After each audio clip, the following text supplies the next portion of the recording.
Wie das immer so ist, normalerweise stürmt es, wenn ich Rad fahre, aber heute ist es doch ein eher mildes Lüftchen. Aber ich denke mal, es wird wahrscheinlich reichen, um so einen ersten Eindruck zu kriegen, wie denn die Tonqualität von meinem Mikrofon ist.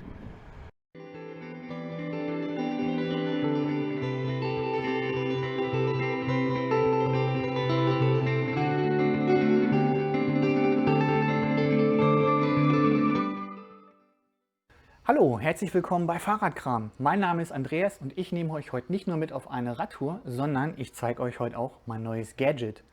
Das ist der sogenannte Field Recorder Zoom F2. Den habe ich in einer Radtour mal ausführlich durchgetestet. Ich hatte festgestellt, dass meine Kameras zwar super duper Fotos machen und Bilder machen, aber der Ton doch ziemlich zu wünschen übrig lässt, weil natürlich gerade beim Radfahren auch viele Windgeräusche sind.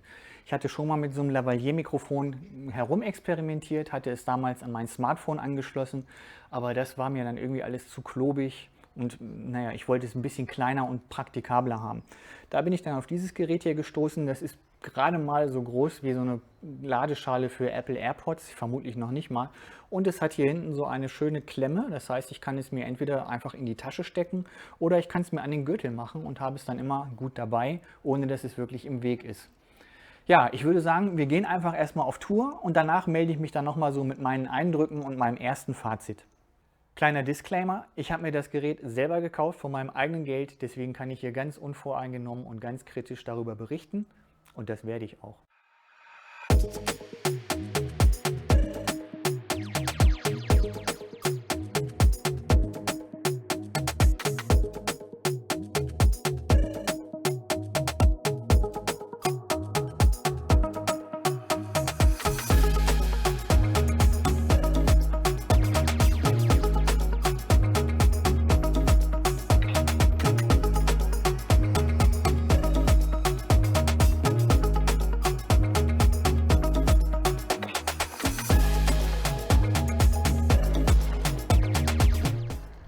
So, auch jetzt folgt ein kleiner Mikrofontest, denn von hier an geht es ordentlich bergab. Da kriegt man schon mal Geschwindigkeiten um die 40 km/h drauf. Und da wollen wir mal schauen, wie es denn damit ist. So, aktuell bin ich jetzt bei 36 km/h, 37 und ich bin so gespannt, ob das funktioniert. 38.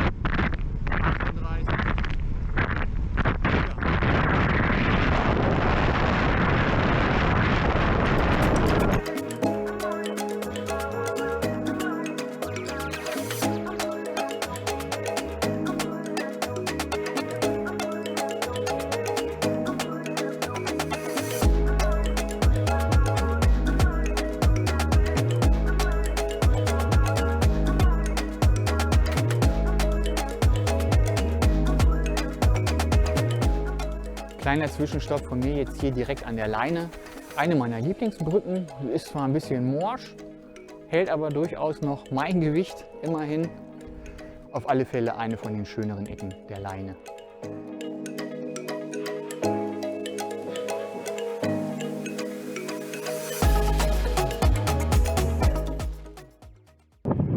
Also eins muss man ja sagen, diese scheiß Monokulturen von Mais zerschießen einem hier komplett die schöne Sicht auf die schöne Landschaft. Das finde ich gerade sehr, sehr schade. Ich bin gerade auf dem Weg nach Wülfingen. Von da aus führt mich mein Weg dann weiter zur Klosterkirche in Wittenberg. Das ist einer meiner Lieblingsorte hier. Da werdet ihr gleich sehen, da hat man einen super schönen Blick auf die Landschaft. Ja, und das Gebäude an sich finde ich auch noch sehr schön. Das ist so einer meiner Ruhepunkte auf meinen Radtouren. Und da nehme ich euch jetzt einfach mit hin.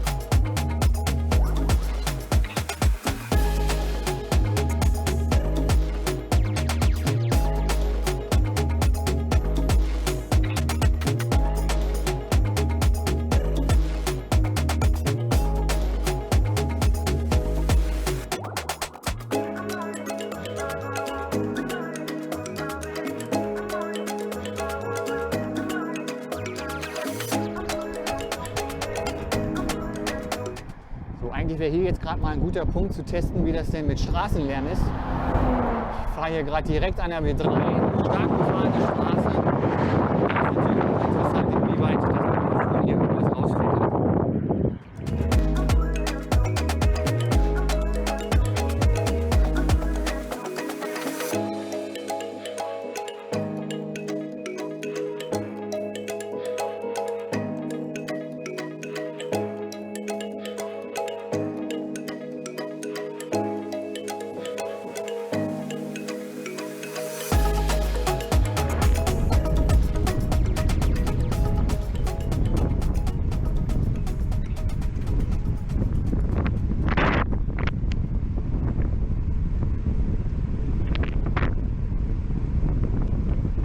Jetzt müsste man natürlich wirklich Windgeräusche hören. Ich fahre momentan 40 km/h.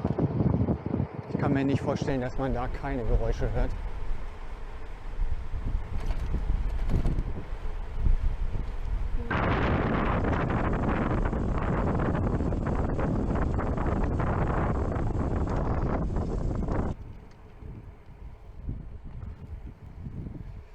So, das war ein wilder Ritt.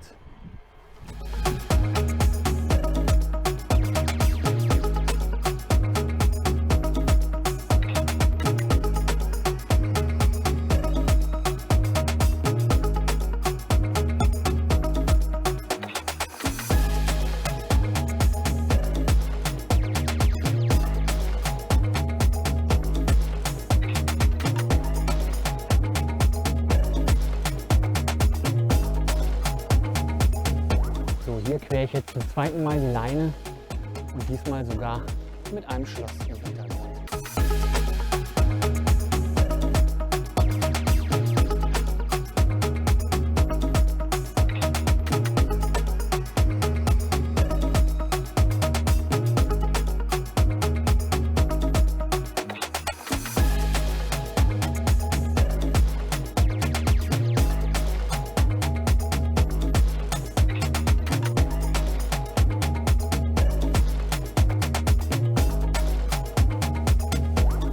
So, das war's von mir und meiner Radtour.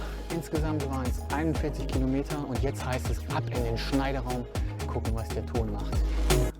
Das waren meine ersten Eindrücke vom Zoom F2 und ich kann mit dem Gerät jetzt knallhart ins Gericht gehen, denn ich habe es selber bezahlt. Also es ist keine Werbung, sondern eine absolut unabhängige Meinung und ich habe auch so ein, zwei Sachen, die ich bemäkeln muss.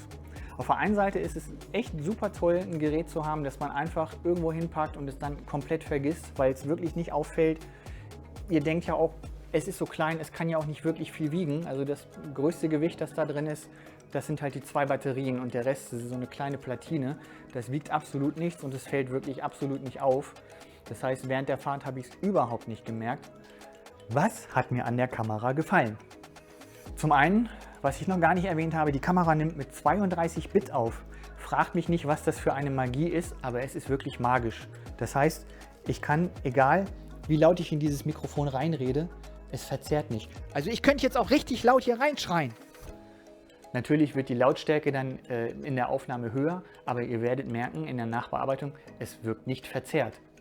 Und das ist wirklich sehr toll, dass man dieses Gerät nicht einpegeln muss. Das heißt, einfach anmachen, auf Record drücken und dann hat man eine einwandfreie Aufnahme, die man danach dann auch super nachbearbeiten kann.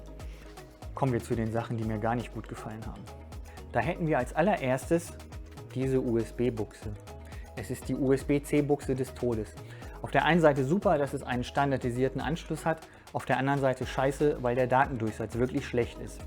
Aus der Praxis berichtet, gestern habe ich ungefähr 3 Stunden aufgenommen, genau gesagt waren es 2 Stunden 56. Das waren insgesamt roundabout fast 2 GB an Daten, weil das Gerät nur unkomprimiertes WAV-Format abspeichern kann und keine MP3-Dateien. Aber es dauert dann natürlich auch diese 2 GB auf den Rechner zu holen, wenn man nur 1,7 MB pro Sekunde Datendurchsatz hat. Das heißt, ich habe das Gerät angeschlossen, habe den Dateitransfer angestoßen, bin duschen gegangen und als ich zurückgekommen bin, war das Gerät so, naja, 3/4 fertig, sage ich mal. Also es hat ungefähr 20 Minuten gedauert, diese 2 GB dann zu übertragen. Was man natürlich alternativ machen könnte, anstatt über USB-C runterzuladen, hier hinten versteckt sich hinter einer sehr friemeligen kleinen Abdeckung die SD-Karte, die man dann rausnehmen kann. Aber ihr seht das schon, diese Abdeckung geht so ein bisschen hoch. Hier ist dann schon wieder die Klemme. Also man kommt da nur sehr schlecht ran. Am besten einfach mit einer Pinzette. Und ich glaube, da habe ich nicht jedes Mal Bock drauf. Zumal diese Abdeckung auch nicht so wirklich die beste, stabilste Anmutung hat. Da vermute ich dann eher, irgendwann wird die dann kaputt gehen. Und das ist ja auch nicht Sinn der Sache. Also ich werde jetzt zukünftig erstmal damit leben, dass ich hier über diesen USB-Port die Sachen runterlade. Ist dann halt so. Kommen wir zum Fazit. Hat sich der Kauf für mich gelohnt, trotz all der Nachteile? Da würde ich sagen, ja, für mich hat es sich gelohnt. Die Nachteile, die fallen für mich nicht so ins Gewicht. Klar, diese lange Datentransferzeit, das ist schon ein bisschen doof, aber damit kann ich leben. Nicht leben konnte ich ja bisher mit einem wirklich schweren Smartphone, das ich immer noch angeschlossen hatte. Da ist diese Lösung hier wesentlich praktikabler und das Gerät sieht auch sehr robust aus. Also für mich, als ersten Eindruck würde ich sagen, das Gerät kann man durchaus empfehlen. So, das war mein erstes Review zum Zoom F2 Field Recorder. Wenn es dir gefallen hat, lass mir doch gerne einen Daumen nach oben da oder abonniere den Kanal, damit du auch bei zukünftigen Reviews und auch bei meinen Radtouren immer mit dabei sein kannst. Ansonsten vielen Dank für deine Aufmerksamkeit. Mach's gut!